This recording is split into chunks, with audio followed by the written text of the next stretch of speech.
안녕하세요, 조스픽입니다. 2026년 2월 27일 이재명 대통령은 한국 교회에 선교 제한령을 내렸습니다. 종교의 자유가 있는 대한민국이라는 나라에서 대통령이 어떻게 선교를 막거나 제한하는 명령을 내리냐, 무슨 조선시대나 중세 유럽 같은 소리를 하냐, 무슨 음모론을 제기하려는 것이냐, 이런 생각을 하실 수도 있을 것 같습니다. 음모론 절대 아니고요. 2021년 21세기를 살고 있는 오늘, 현재, 지금 일어나고 있는 일입니다. 한국교회 수많은 목회자들이 이재명 대통령과 관련돼서 나쁘다, 선동만 하고 끝내는 경우가 많은데, 오늘 조스픽에서는 문제의 이재명 대통령의 대통령령을 살펴보고 대통령령 너머에 있는 눈에 보이지 않는 진짜 문제를 진단해 보고자 합니다.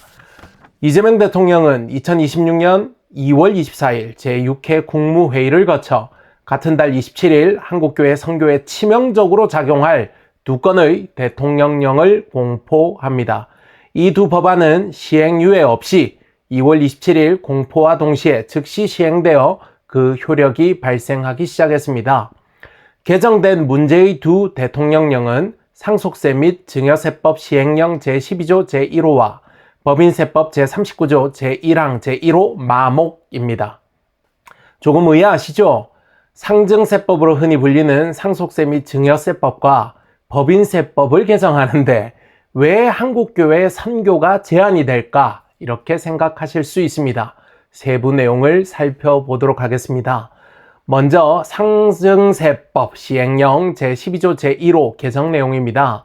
시행령 제12조의 내용은 공익법인의 범위를 정하는 것인데요.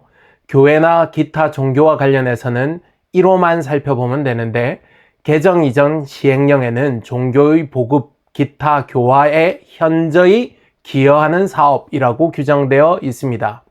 종교의 보급과 기타 교화에 현저히 기여하는 사업, 말이 좀 어려운데 여러분들 감으로는 이해하시죠? 사실상 종교가 가지는 본질적인 활동 전체가 해당이 됩니다. 종교의 보급, 교화에 기여하는 사업, 말 그대로 각 종교가 가지는 본질적인 사업 전체가 해당이 되는 것입니다. 국내에서 교회를 짓든 해외에서 교회를 짓든, 국내에서 목회자를 양성하든 해외에서 목회자를 양성하든, 국내에서 예배 활동을 지원을 하든 해외에서 선교사를 파송하고 선교사님들을 통해서 해외에서 예배 활동을 지원하든, 모두가 종교의 보급, 기타 교화에 기여하는 사업이기 때문에 종교 본연의 공익적인 활동으로 대한민국 정부가 그간 인정을 해온 것입니다. 대한민국 정부는 교회뿐만 아니라 모든 종교에 대해서 공익법인으로서의 지위를 인정하는데요. 각 종교가 자신들의 종교적 신념을 가지고 각 종교의 신념을 전파하는 것과 관련해서 그것이 국내이든 해외이든 국경을 제한하지 않고 법령에 의해 공익적 성격을 인정해 왔던 것입니다. 개정 전 종교의 보급 기타 교화에 현저히 기여하는 사업이라는 종교와 관련한 공익법인 등의 지위가 거주자 또는 법인세법 제2조 제2호에 따른 비영리 국내 법인의 종교의 보급, 그 밖의 교화에 현저히 기여할 목적으로 운영하는 사업으로 최근 개정이 이루어졌습니다. 뭐가 문제인지 금방 눈치채셨나요? 기존에 없던 거주자 또는 비영리 내국법인이라는 주체가 조문에 삽입되었습니다. 종교의 보급, 그 밖에 교화에 현저히 기여할 목적이라는 내용은 동일합니다. 다만 거주자, 비영리 내국법인이라는 두 주체가 삽입되었을 뿐입니다. 거주자와 비영리 내국법인, 비영리 법인이 구체적으로 무엇인지 알 것 같으면서도 막상 설명을 한번 해보려고 하면 딱히 여러분들 설명하기가 쉽지 않으실 겁니다. 제가 쉽게 설명을 드리겠습니다. 세법상 거주자는 간단히 설명드리면 국내 주소를 두거나 183일 이상의 거소를 둔 개인을 의미합니다. 그런데 실제 세법상 내가 거주자냐 비거주자냐 하는 것을 판단받기가 쉽지가 않습니다. 그래서 이 세법을 주관하는 조세주관 부서와 주무관청과 법원에 가서 심판을 받아야 될 복잡한 이슈가 되기도 하는데요. 단순히 주민등록이 되어 있느냐 여부뿐만 아니라 국내에 생계 기반이 있느냐 없느냐, 가족이 있느냐 없느냐, 재산이 있느냐 없느냐 등을 종합적으로 따지고 고려해서 거주자 여부를 판단받게 됩니다. 그런데 일단 세법상 여러분들 쉽게 생각하시면 일반적으로 국내에 거주하고 있는 사람 183일 이상을 국내에 거주하는 사람이다. 요렇게 생각하시면 됩니다. 때로는 외국인도 183일 이상 국내에 계속 있고 세법의 적용을 받는 사람이 되면 거주자가 될 수도 있습니다. 거주자는 누구냐? 한국에 쭉 체류하면서 세법상의 적용을 받는 사람이다. 이렇게 일단 생각하시면 됩니다. 비영리 내국 법인은 또 뭔가? 기본적으로 법인의 본점, 주사무소, 사업의 실질적 관리 장소가 대한민국 국내에 위치해야 된다는 걸 뜻합니다. 그리고 영리를 목적으로 운영되면 안 된다는 겁니다. 자, 상증세법상 종교와 관련해서 거주자와 비영리 법인의 종교적인 활동만 인정하겠다는 것이 이번 대통령령 이재명 정부에서 개정한 이 개정안의 취지이고요. 거주자와 비영리 법인이 아닌 제3자에게 선교를 위한 지원을 하게 되면 증여세, 세금을 부과하겠다는 것입니다. 쉽게 설명하면 선교활동, 공익적인 종교활동에 세금을 부과하겠다는 겁니다. 부과되는 세목은 증여세로 적게는 10%부터 많게는 50%까지인데요. 50%까지 세금이 부과될 수 있다고 하니 엄청 많게 느껴지시죠? 문제는 교회가 세무 이슈에 밟지 못하면 자칫 의도하지 않게 가산세까지 하면 약 80% 전후에 달하는 세금 부담을 짊어질 수도 있는 가능성을 배제하기 어렵다는 것입니다. 개정 전후 법령과 기본적인 개념, 세율까지도 살펴보았으니까 이제 무엇이 문제가 되는지 가상의 사례를 통해서 살펴보도록 하겠습니다. 서울에 소재한 A교회가 개척한 지 10년 만에 완전히 자립하게 되고 출석교인 300여 명의 튼튼한 소형을 이제 막 벗어나는 중형교회화되는 튼튼한 교회로 성장하게 되면서 목사님과 모든 교인들이 마음을 모아서 아프리카 한 어느 나라, 아프리카에 위치한 가난한 마을 한 곳을 선교하기 위해서 기도하기 시작했다고 가정을 합시다. 교회에 소속된 의료인들을 비롯해 대학생들과 통역까지 모두 선교팀을 꾸려서 한 달간 아프리카의 가난한 마을에 선교팀을 파견하게 됩니다. 처음부터 마을에 교회를 세우고 복음의 확장을 목표로 했기 때문에 그 나라의 수도에 있는 건전한 신학교를 졸업하고 막 목사 안수를 받은 젊은 목회자 가상의 인물입니다. 제임스 목사님을 섭외해서 A교회의 단기 선교팀과 함께 전도 활동을 진행하게 됩니다. 선교팀은 한 달간 의료봉사, 구호활동, 말씀 전파 등을 통해 많은 사람들에게 복음을 전파하고 전도하게 됩니다. 약 30여 명이 예수 그리스도를 구주로 영접하게 되고 생각보다 너무 많은 사람들이 짧은 시간에 회심하자 A교회는 하나님의 은혜에 감사함과 동시에 큰 책임감을 느끼게 됩니다. 교회 하나 없는 지역인데 그냥 예수님을 믿기만 해두고 그냥 빠질 수는 없다. 계속 신앙이 자라날 수 있도록 지원해야 되겠다라는 의사결정을 당연히 하게 되지 않겠습니까? 제임스 목사님과 협의해서 현재 교회를 세울 것을 결정하게 됩니다. 제임스 목사님은 자신의 나라 수도에서의 삶을 정리하고 자신의 국가의 여러 부족 마을 복음화를 위해서 마음을 굳히고 결심하고 외곽으로의 이주를 결심하시게 됩니다. 교회는 제임스 목사님의 이주비와 생활비, 목회활동에 드는 일체의 비용을 교회가 자립할 때까지, 아프리카의 현재 교회가 자립할 때까지 약 10년간 지원할 것을 결정하게 됩니다. 현지 마을에 교회를 세우고 선교와 봉사를 위한 시설도 건립할 것을 결정합니다. 아울러 예수님을 믿고 회심한 10대 청소년들 중에 똑똑한 아이들을 선발해서 매년 한 명씩 아프리카 그 마을이 속한 나라의 수도로 보내서 대학 졸업 때까지 교육을 지원하고 아프리카 복음화를 위한 인재로 육성시킬 계획도 진행하게 됩니다. 그 중에 뛰어난 일부는 목회자로 육성을 하기로 합니다. 서울 소재 A교회는 당장 예산을 편성하게 됩니다. 교회 해외 아프리카 지역에 세워질 교회 건축자금, 담임 목회자 사례비, 목회 활동비, 사택 지원금, 이주비, 각종 선교 지원금, 인재와 목회자 양성을 위한 교육비와 체제비, 마을 인프라 지원 등과 관련해서 매월 일정 금액을 후원하기로 합니다. 자, 이번 상증세법 개정으로 인해 서울의 A교회에서 결심한 선교와 관련한 의사결정이 어떤 영향을 받게 되는지를 살펴보도록 하겠습니다. 상증세법 개정 전에는 A교회의 선교 활동으로 인한 세금 부담은 0원이었습니다. 왜냐? 종교 고유의 활동으로 전액 다 인정받았기 때문입니다. 하지만 이번 상증세법 개정 이후에 A교회가 비과세를 적용받는 부분은 단기 선교팀을 지원한 비용만 해당됩니다.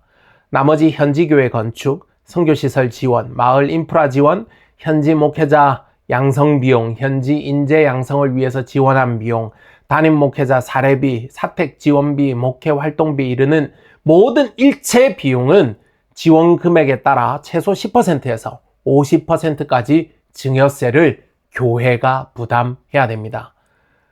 여러분들, 그럼 최소 세액인 10%에 해당되도록 조금씩 나눠서 보내고 그때마다 10%씩만 내면 되지 않느냐, 그렇게 생각하실 수도 있는데요. 대한민국 증여세가 그렇게 만만한 세금이 아닙니다. 10년간 증여로 판단되는 금액은 모두 합산하게 됩니다. 합산해서 세율을 결정하게 되는 구조이기 때문에 그런 꼼수는요, 절대로 통하지가 않습니다. 서울의 A교회가 현지교회 10년간 지원한 금액 전체를 합산해서 과세를 하게 되는 것입니다. 원칙적으로 매달 신고를 하면서 앞서 냈던 증여세를 제외한 나머지 금액을 합산된 금액 중에 앞에 냈던 차액만 제외하고 계속 납부해야 되는 방법을 써야 되는데요.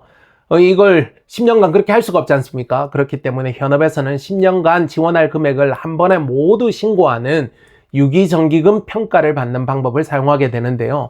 분납을 할 수도 있고 연부연납 등을 활용할 수 있는 여러 제도가 있긴 하지만 복잡한 이야기는 뒤로 하고 원칙적으로 10년간 지원할 금액 전체가 과세 총액이 됩니다.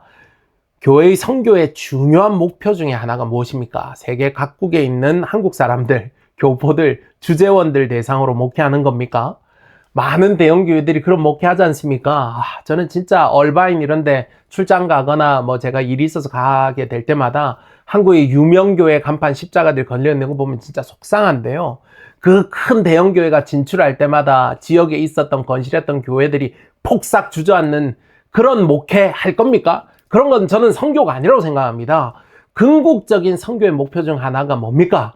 현지 사람들을 전도하고 현지 사람들이 교회를 이루고 그 교회가 자립해서 온전히 그 지역을 감당할 수 있도록 하는 것이 목표이지 않습니까? 이러한 과정 중에 필연적으로 수많은 비거주자, 그러니까 현지인들, 외국인들, 수많은 비거주자와 국내 법인이 아닌 곳을 돕게 될 수밖에 없습니다. 이 모든 것이 세금을 내야 되는 과세 대상이 되는 것입니다. 단독으로 한 교회에 파송받은 선교사가 아닌 선교사님들이 많지 않습니까? 여러 큰 교회가 아닌 자그마한 교회들이 한 선교사님들을 나눠서 후원받거나 이렇게 하는 경우들도 국내에서는 굉장히 많지 않습니까? 이런 경우에 거주자 요건을 맞추기가 쉽지 않은 상황에 처해 있는 선교사님들은 다 문제가 됩니다. 특별한 상황에 놓여 있거나 아니면 현지의 제도나 국가적 형편에 따라서 거주자 요건을 맞추기 어렵거나 아니면 한 단독 파송지로부터 선교사 자격 인정받기 어려운 여러 가지 복잡한 상황에 있어서 증여세 이슈가 발생하거나 발생할 가능성이 매우 높아졌습니다. 세금 이슈를 피하기 위한 선교를 하려면 한국의 교회가 자신의 교회에서 거주자를 선발해서 현지에 파견하고 현지에 자기 교회 법인의 지사 형태의 사무소를 만들어서 활동해야 되는데 이건 선교의 궁극적인 취지에 부합하지 않습니다. 한국 교회를 한국 교인을 내보내서 한국 교회 형태로 법인을 만들어서 선교 활동을 하는 이건 선교가 아니죠. 궁극적인 선교 활동에 부합하지 않습니다. 거주자 신분의 한국인 선교사님을 파송하더라도 선교지 현지 사정에 맞는 형태의 현지 교회를 세워야 되는 것이 진정한 선교의 목적이지 않습니까? 때로는 등록을 하지 못하는 상황이 생기기도 합니다. 현재 법인으로 등록할 수 없는 교회 상황일 수밖에 없는 여러 국가들이 있지 않습니까? 너무나 선교지에는 다양한 케이스, 어려운 케이스들이 많이 존재할 겁니다. 사실 현지 교회에 등록을 해서 지원을 받든 등록하지 못하고 지원을 받든 모든 케이스가 사실상 증여세, 과세 대상에 놓이게 되는 불합리한 구조 속으로 지금 들어가 버린 겁니다. 자, 그러면 해외에 있는 비거주자, 그러니까 현지인 선교사님을 후원하고 그리고 현지 법인을 지원하는 것들은 전부 다 과세 대상이다 칩시다. 그것만 해도 굉장히 불합리한데 거주자 신분의 내국인 선교사님을 보내서 지원하는 문제는 세무 이슈가 이제 없느냐? 아닙니다. 그것도 세무 이슈가 있습니다. 거주자 신분의 선교사라 할지라도 모두 소득세를 내는 종교인 과세 대상자로 등록하라는 것이 이번 세법 개정의 또 다른 핵심으로 보여집니다. 결국은 뭐냐? 세금 이슈로 흘러가고 있다는 겁니다. 교회와 선교사님, 선교 현재에 미치는 영향은 상증세법 시행령 제12조 개정 문제이지만 선교지를 돕기 위해서 후원하는 개인 성도님들이나 법인, 그러니까 기업들이나 개인 성도님들 중에서도 현지 선교지를 돕고 계신 분들이 많이 있지 않습니까? 이런 분들에게 있어서 더 큰 문제는 이번에 개정된 상증세법이 아니라 법인세법 시행령 제39조가 문제입니다. 법인세법 시행령 제9조, 제1항, 제1호, 마목도 상증세법과 같이 공익성을 고려하여 정하는 기부금의 범위에 있어서 기존의 종교를 목적으로 하는 비영리법인이기만 하면 되었던 그 대상을 비영리법인 및 국내에 있는 그 소속단체로 한정하게 되었습니다. 이러한 개정이 어떤 효과를 내게 되느냐? 여러분들이 해외 선교 목적으로 특정 국가를 위해서 헌금하게 되는 경우가 있지 않습니까? 이걸 특수목적 헌금이라고 얘기를 하지 않습니까? 그 헌금이 기부금으로 인정을 받지 못하게 될 수 있다는 걸 의미합니다. 아니, 내가 선교를 위해서 기부금을 냈는데 기부금 영수증을 받지 못하고 기부금으로 인정을 못 받는다는 얘기입니다. 현지 교회를 후원하는 목적 헌금, 현지인 사역자를 후원하는 목적, 비거주자를 후원하는 목적의 헌금으로 판단되면 기부금으로 인정받지 못하는 것은 당연하고, 여러분들이 기부금으로 인정 못하는 것에서 끝나는 게 아닙니다. 여러분들이 증여세까지 부담해야 하는 상황에 놓이게 되는 것이 이번 법인세법 개정의 핵심입니다.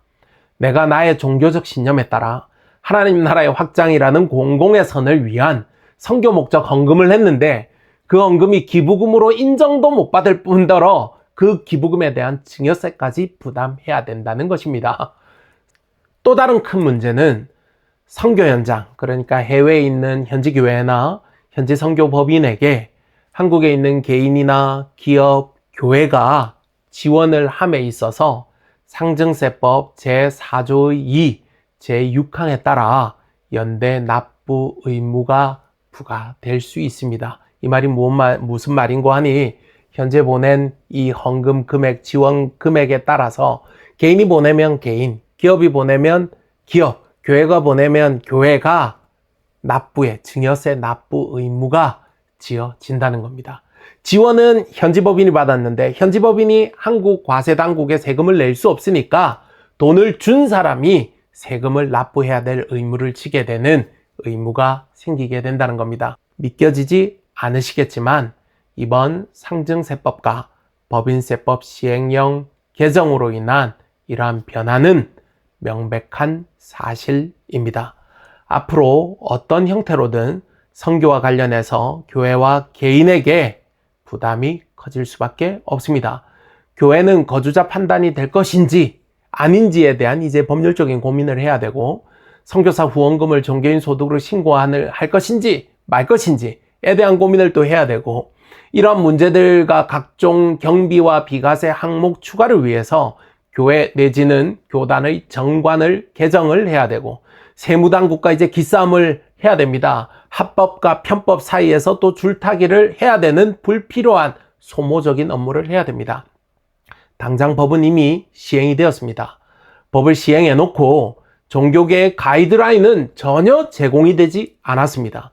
이러한 종교계의 가이드라인을 제공하지 않았는지 못했는지는 모르겠지만, 이 현장에서 실제 이 선교 현장에서는 어떤 가이드라인도 현재 제시되어 있지 않기 때문에 현재 대한민국의 많은 교회들은 해외 선교를 위한 부동산을 비롯한 각종 재산 구입, 그리고 구제사업, 사회사업 관련 지출을 보류하고 세무당국의 정확한 입장을 기다리고 있는 상황입니다. 선교를 위한 지출을 위해서 정부 당국을 쳐다보고 결심을 받기를 위해서 쳐다보고 있다는 것 자체가 말이 되지 않지 않습니까? 상증세법과 법인세법 시행령 개정으로 인해 교회와 선교에 미치는 영향이 엄청난데, 이러한 법 개정보다 사실은 더 큰 문제가 이면에 숨겨져 있습니다.